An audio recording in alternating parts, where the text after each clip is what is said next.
So from our attachment system point of view, we're using our nervous system and we're using neuroceptive cues to relay the message to our system, to our attachment system, whether or not that relationship is offering us those cues of safety. And so that's all happening below perceptual awareness, right? It's not like we're thinking about this. And sometimes we misread the cues, right? Sometimes the neuroception that we have is skewed as a result of our past. So we have to become aware of that. We have to bring that into conscious awareness. And then sometimes we have just this natural embodied safety, right? We get this sense of safety and security in the presence of that person, and we lean into that, right? And that is something that, is felt within our embodied system, where we're feeling like we can open, we can rest there. There's calm, there's connection, there's creativity, there's play, right? There's flow, there's warmth, there's curiosity. And then we're noticing that we're drawn to that. And then, every time we return to it, we're basically assessing, is there stability? Is there familiarity in that? Is it constant? Is it consistent? Is it coherent? Do we feel like we're synchronizing? If you remember that last podcast about synchronizing right hemisphere to right hemisphere, right? That's relational synchronizing, where we're moving into a more expanded state of consciousness together, but we're not necessarily aware of that. There's just a flow that's happening. And we know that it's providing us with, let's say, like a secure attachment need, because we feel like we can rest our mind, we can rest our body, we can rest our heart into a present moment with that person.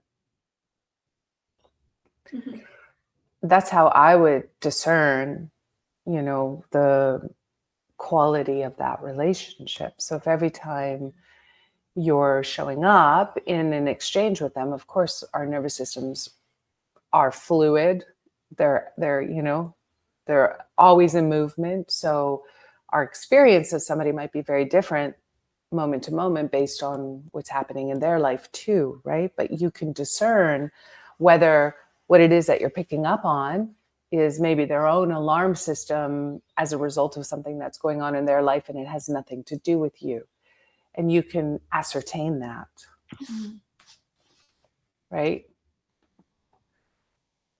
So I think that, just to answer your question, I think that these are very nuanced. This is like a nuanced form of mindful attunement to our relational experiences, if that makes sense. Meaning that now what we're doing is we're kind of fine-tuning the dance that's happening between ourselves and another, and paying attention to those cues, right? And then taking small risks. And that small risk would be,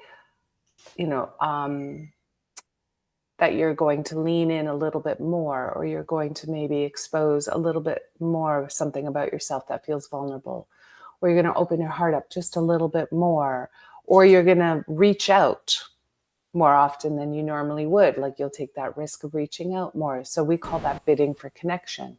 So every time we bid for connection and we get received on the other side, that strengthens that bond, right? That develops, that allows us to rest more into the security of that relationship. But if every time I bid for connection, it's unpredictable, it's met with rejection, it's met with alarm, it's met with disconnection or rupture, then that makes that relationship insecure.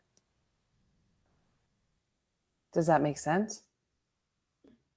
And so the risk is bidding for connection, right? What if I reach out and I don't get that need met?